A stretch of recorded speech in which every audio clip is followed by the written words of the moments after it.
امریکہ نے پاکستان پر بجلی گرا دی، پاک فوج کو اب تک کا سب سے بڑا جھٹکا دے دیا۔ آج کی اہم خبر سے آگاہ کرتے چلے، امریکہ کی طرف سے پہلے ہی پاکستان کی دفاعی امداد میں کمی کی جا چکی ہے اور اب اس نے پاکستان کو ایک اور زوردار جھٹکا دے دیا۔ عالمی خبرساں ایجنسی رائٹرز کے مطابق امریکی محکمہ دفاع نے اعلان کیا ہے کہ اس نے پاکستان کی $30 کروڑ کی امداد منسوخ کر دی ہے۔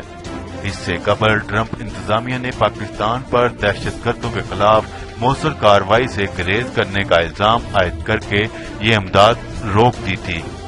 تب امریکی صدر نے کہا تھا کہ پاکستان نے امریکہ سے اربوں ڈالر کی امداد ملنے کے باوجود امریکہ سے دھوکہ کیا ہے۔